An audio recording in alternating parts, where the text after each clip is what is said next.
I'm Rod Serling. You're listening to the Zero Hour. Rest your eyes.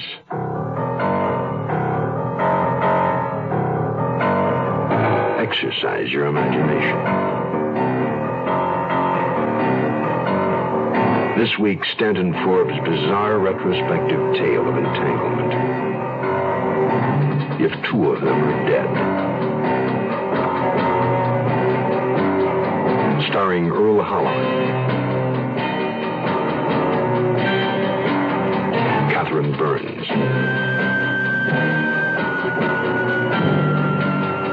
and Nina Foch as Sister Love. In Elliot Lewis's production of The Zero Hour.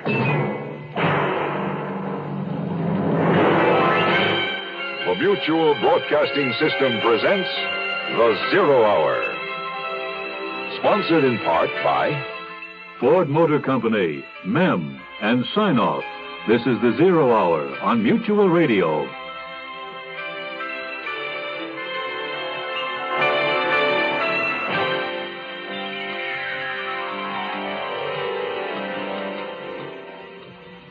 The Depression of the 1930s. A time of hopelessness, a time of fear. Fear, an unfortunate catalyst. One likely to bring more of the same for Dorcas Kimball. Dorcas Kimball. She waits in a dark cyclone cellar, clinging to the only security she has left in the world. A small bag of gold coins. Alone and frightened, ready to strike down Joe John Plunkett, the very man who could be her only hope of escape. The conclusion of If Two of Them Are Dead follows after this word. A professor of psychology revealing the complexities of man's behavior. A student drinking in this knowledge and expanding her world. An attorney guiding a client through legal tangles. What do these people have in common? They were all born with cerebral palsy. And the professor, the student, the attorney, and the messenger and the clerk as well have all proven one important thing. They are functioning in spite of their handicaps. When you're born with the brain damage that results in the condition we call cerebral palsy, it takes a lot of determination and courage to surmount that handicap. But that's not all it takes. United Cerebral Palsy is an agency that helps, but not without you. This is Richard Kiley. A lot of people with cerebral palsy will make a better life for themselves because when United Cerebral Palsy asked, you were there.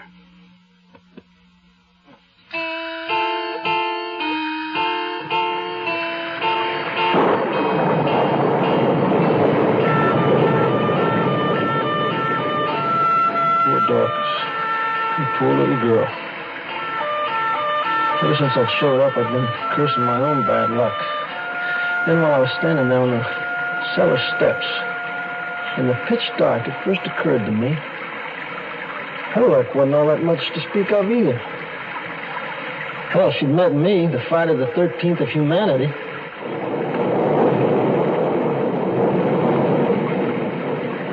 Dorcas? Good morning, Georgina. If you don't come in, so I've got no break and I'll use it on you if I have to. Well, it would serve me right if you did. I should just get the hell out of here while I got the chance. But what do you want, Joe John? You answer me before I heed this breath. I'm not after that money of yours, if that's what you're thinking. And what'd you come down here after me for? To warn you about Sister Love. What about her? I was right about Tippy. She killed him on purpose. She must have some kind of poison, and she put it in Tippy's food last night.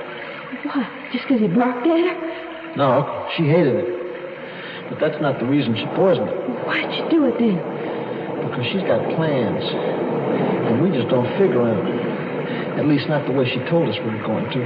You just not going to play like that, No, she's sure not. It's funny. I never really believed it anyway. I mean, it wasn't like my money from Great Aunt Nadine. But I knew what it felt like to hold it in my hand, and I could think about it, spending it whenever I wanted. Well, it's not just the money, Dorcas. Sister Love is evil. I mean, She's liable to do anything. Yeah, I know that. She killed Tippy, didn't she? I can't decide if you're my friend or not. You shouldn't count on anybody. Well, that's why I came down here after my money. It's the only thing I got now to pick on. That's why I picked up that brick when I heard you come. Yeah, well, that was smart. But I think you and I just better stick together till we can figure out what to do about Sister Love. But what can we do? I don't know. I don't know yet. But for now, we better get back up to the house. I have to take my money with me. I don't want to have to come down here anymore. Yeah, well, hang on to it. You may need it. Joe John? Yeah?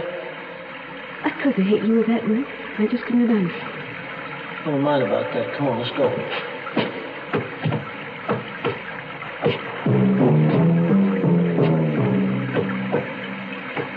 What she said was probably true. She probably couldn't have used that brick. Sister Love sure as hell would have, and I could have too if I'd had to. But Dorcas, no. No, she probably couldn't. And maybe that made her worth saving. Only what could I do to save her? And why not just save Joe John Plunkett? I mean, even an old piece of driftwood has its uses. And who knows, maybe the next jump I made off some freight train might mean good luck. Well, this one had sure been bad luck. Bad luck in spades. There'd been some good luck along the line, I still remember. Like San Angelo, Bessie Sproul. First, that had looked like I struck out again, too. Hopping down off that freight to find the only car on the road was this old girl's jalopy. Stopped dead with a tire flutter and my bankroll. Mister, look, I know fixing a flat for an old broad like me is something you could live without, but I'll give you a lift into town in exchange. And if you've got the time to spare, you're welcome to take supper with my old man and me. I know my way around the kitchen pretty good. That turned out to be an understatement. For the next 6 weeks, I never ate so good. It turned out Bessie's old man was laid up with a bum back, and Bessie needed somebody to help her run this miniature golf course until he got better. I guess maybe that was the sweetest 6 weeks of my life. What made me think of it now, I wondered. Bessie Sproul and her old man in San Angelo were a long way from Sister Love fixing a pitcher of lemonade in Dorcas Kimball's kitchen. And that was a question to put my mind to when I got inside the house. Now, why had Sister Love turned domestic all of a sudden? She didn't know her way around the kitchen, as far as I knew. Maybe little Tippy knew better. And I thought some about that. Lemonade, huh? Amen.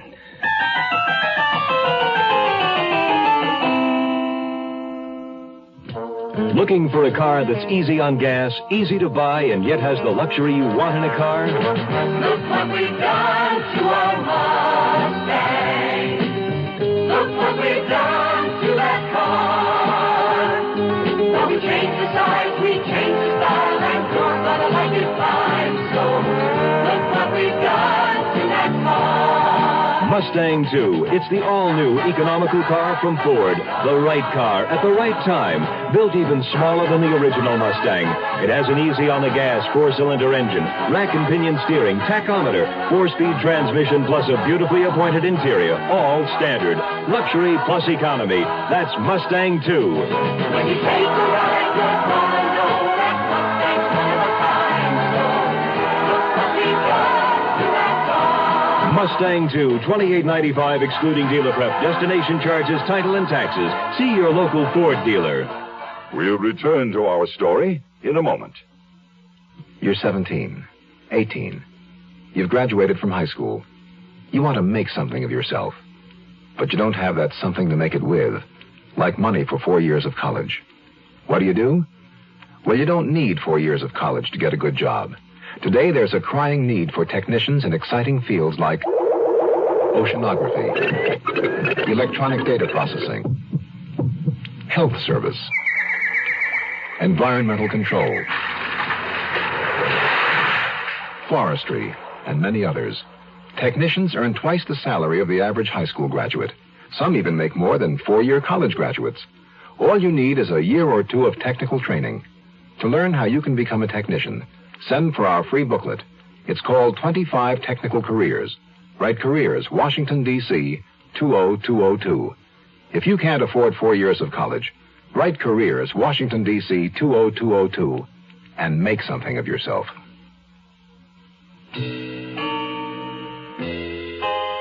It was spooky the way the two of them just sort of stared at each other without talking.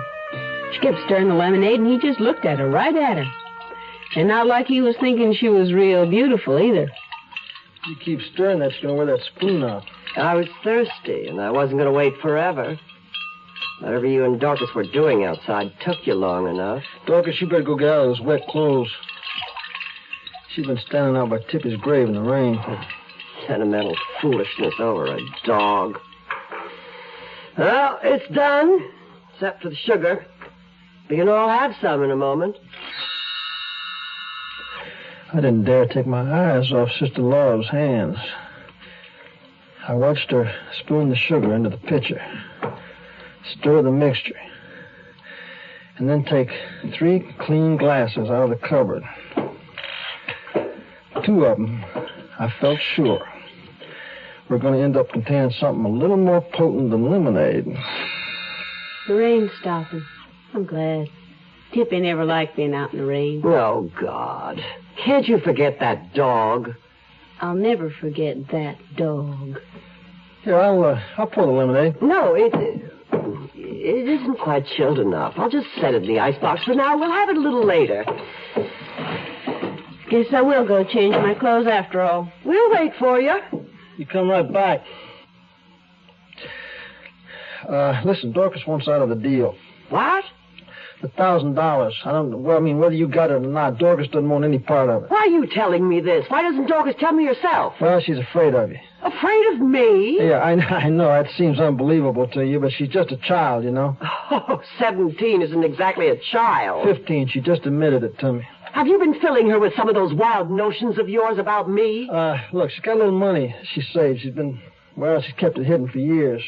Now, she wants to take it and leave, so let's let her go, huh? I want to hear this all from Dorcas herself.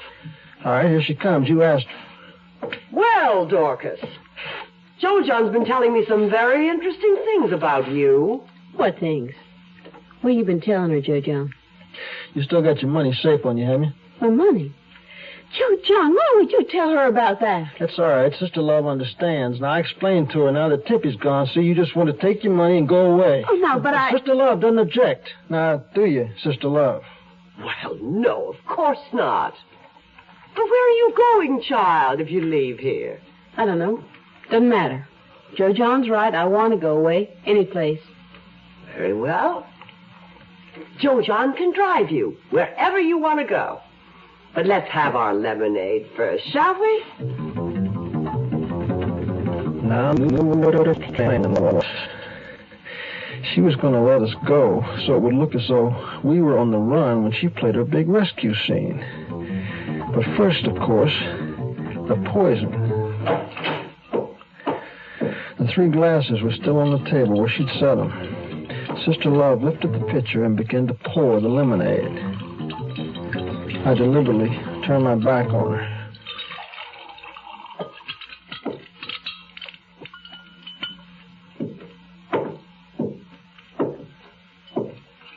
I have to wash my hands. Grave digging's dirty business. You didn't have to help me very, Tippy. I could have done it by myself. Oh, yeah? By yourself, huh? Your pa, too, I suppose. Well, I was scared then. I could do it now. I'm not scared anymore. You'll always be a scared little kid. No matter how old you get. That's not fair, Joe John. You got no call to say that. I see. Now you're bawling again. Listen, you better dry up if you want me to take you any place. Now, let's all calm down with a nice, cooling drink. Here you are, Dorcas. I'm sure Joe John didn't mean what he said. 3 seemingly civilized people sipping lemonade on a muggy summer afternoon. Now, what could be more innocent? I watched as Sister Love and Dorcas tipped their glasses to their mouths and drained them. I smiled, raised mine, and a little toast to them, and then I did the same. I'm ready. You're not going to take anything with you? There's nothing here I want. Well, come on then. Goodbye, Sister Love. And just be glad that you're not ever going to heaven, 'cause Tippy's there and he'd only bark at you. Well, looks like I was wrong. She's not a scared little kid anymore. Oh, by the way, you won't be leaving before too soon, will you, sister? Not likely. Oh, that's good. You see, Joe John Plunkett's beginning to believe good Sister Love, and I sure wouldn't want you to miss it.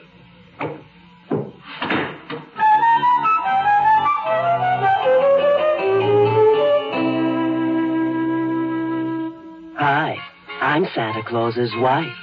Who do you think keeps Santa cozy warm on those long winter nights? Rudolph the Red-Nosed Reindeer? But what do you give the greatest gift-giving guru of all time?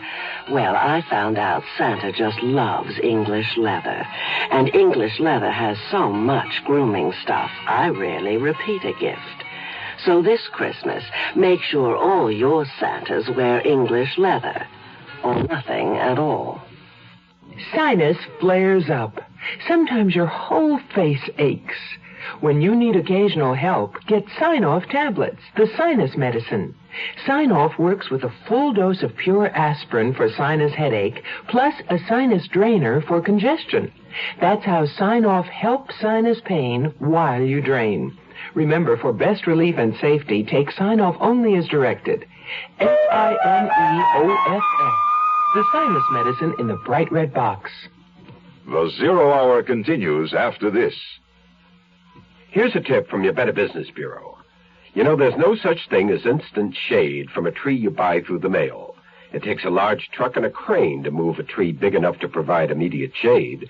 But that doesn't mean that mail-order trees are bad. In fact, if you're planning for the future and have a few years to wait, buying young trees through the mail may be a good idea. But before you buy, compare the tree offered in an ad with one you could buy locally. Find out just how big the tree actually is, and how fast it will really grow, and if it will thrive in your soil and climate. Compare the cost of ordering through the mail with buying locally. And remember, your best assurance of satisfaction, whether you buy shade trees by mail or locally, is to deal with companies who have established reputations for satisfactory dealings. As always, buy what you want, but know what you're buying. Don't look for shade under a tree that's shorter than you are. A consumer tip from your Better Business Bureau. You'd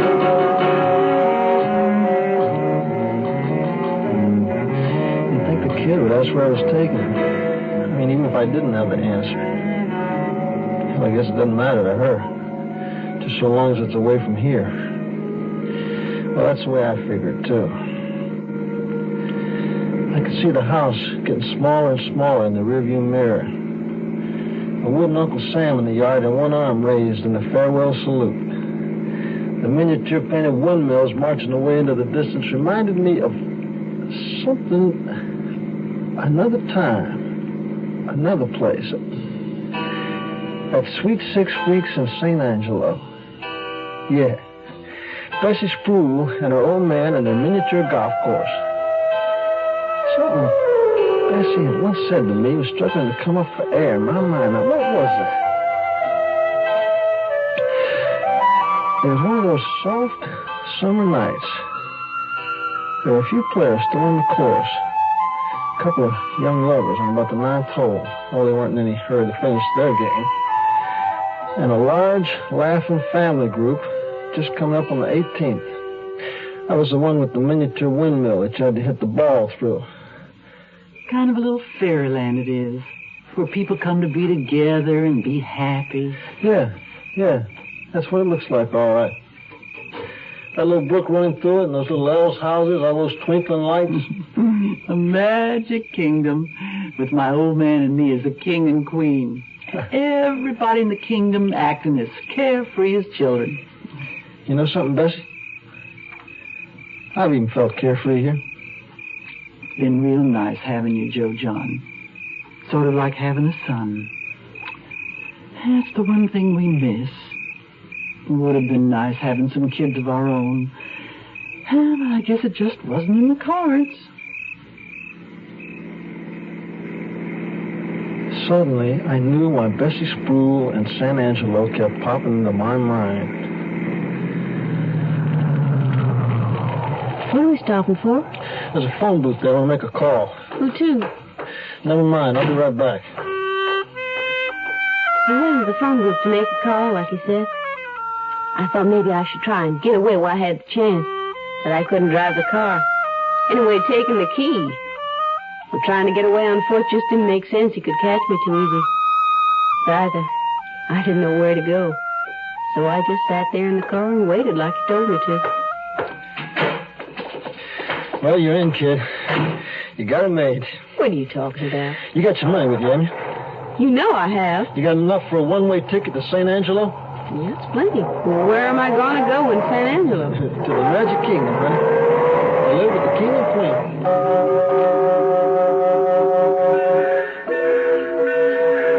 You're going to like Bessie and her old man, Dorcas. And the place they live, too. Hey, it's even got a windmill in the front yard like you used to. Well, it sounds okay. Everybody's happy there, huh? Even I was. Then why aren't you coming too, Joe John? Well, never mind about me. I just gotta do what I have to do, that's all. I don't understand. Then I never have understood you very much. Yeah, well, people can't always understand each other, Dorcas. Oh, you're gonna have to be getting aboard. Maybe you can come along later. Look, kid, if I can ever make it to St. Angelo, I'll be there, okay? Okay. Well, you got your ticket and the address? I got it. Now, you keep your money hid safe while you're on the train, you hear? Oh, I will, don't worry. I guess I don't have to worry about that. Joe John, you never did answer me. Do you think I'm ugly? I mean, sister love isn't beautiful like you thought. Oh, no, Dorcas. No, you're not ugly. Well, my leg's ugly, I know that. Your leg? I keep forgetting about that. You do? All I know is you got the damnedest green eyes I ever saw.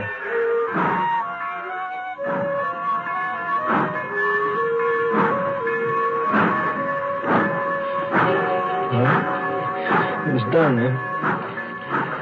Dorcas was saved. Some words from a book I'd read one time came into my head. There's a far, far better thing. Hell, I don't know what they meant, but I sure felt good, I'll tell you that. I felt better than I'd felt in a long, long time. Like a big weight had just been lifted off my back. Sister Laura was still in the kitchen where she was when we left her. Standing at the sink now, draining the glass. It was a glass of water, I was pretty sure of that. My own throat felt like I'd been wandering in the desert for days.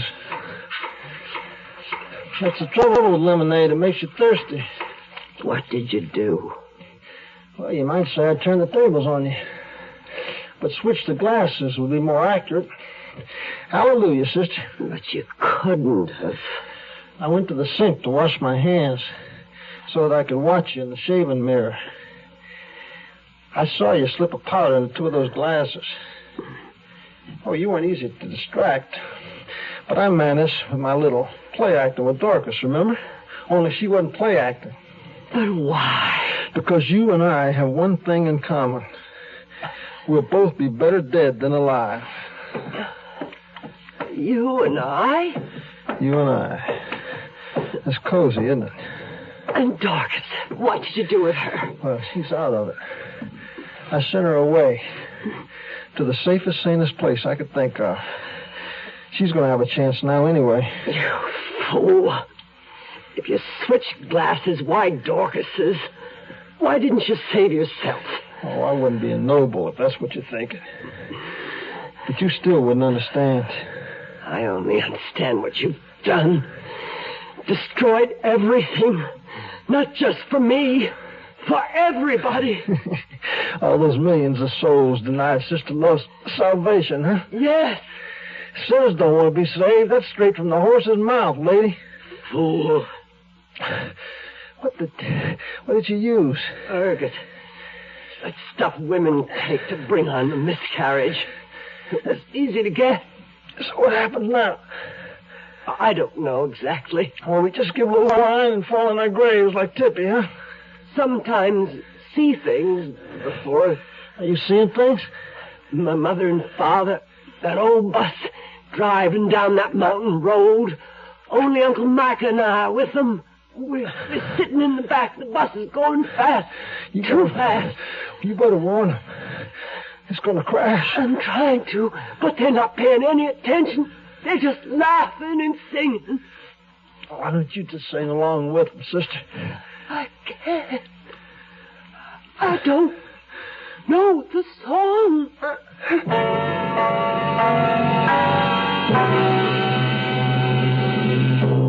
You are listening to Mutual's presentation of The Zero Hour.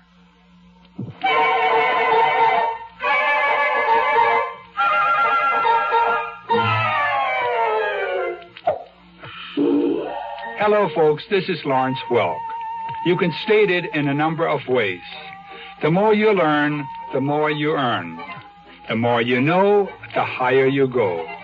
The better the scholar, the greater the dollar. It all adds up to one thing. You need a good education if you are to get to keep the good job you want. So this is to urge all you veterans, look into the educational opportunities offered by the GI Bill. You can finish high school, you can go to college, you can go to trade school, you can get on-job training. You get paid while you're in school or training, but the best part is you earn more later on.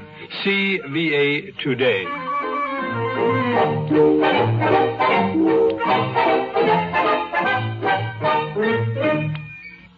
Did you say God? Well, I know him by everything you say and do. Did you say God? Well, I've seen him every time I look at you.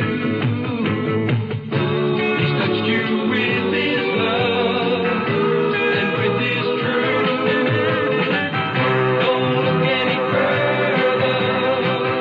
You are his proof. His hand in your hand in my hand. Can you hear the music play?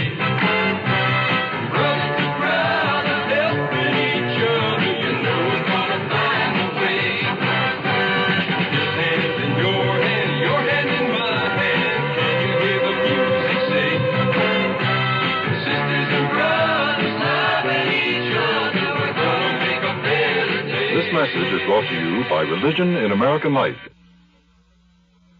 That concludes this week's production of The Zero Hour. Stanton Forbes, If Two of Them Are Dead. Next week, we'll begin another exciting dramatization of a tale of mystery and suspense. We'll tell our story in 5 days, at the same time, Monday through Friday. So on Monday, rest your eyes and listen here to The Zero Hour. I'm Rod Serling. Today's episode brought to you in part by Ford Motor Company, MEM, and Sign Off. This is The Zero Hour on Mutual Radio.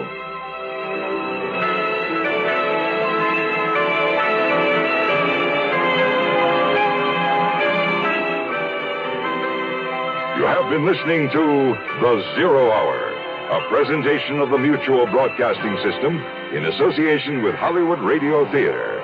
Heard every weekday at this time. Rod Serling is your host. Zero Hour is produced and directed by Elliott Lewis. The Hollywood Radio Theater theme was played by Ferranti and Teicher and is now available on United Artists Records and Tapes. Hugh Douglas speaking. Tune in Monday, and once again, rest your eyes and listen here to The Zero Hour. This is the Mutual Broadcasting System.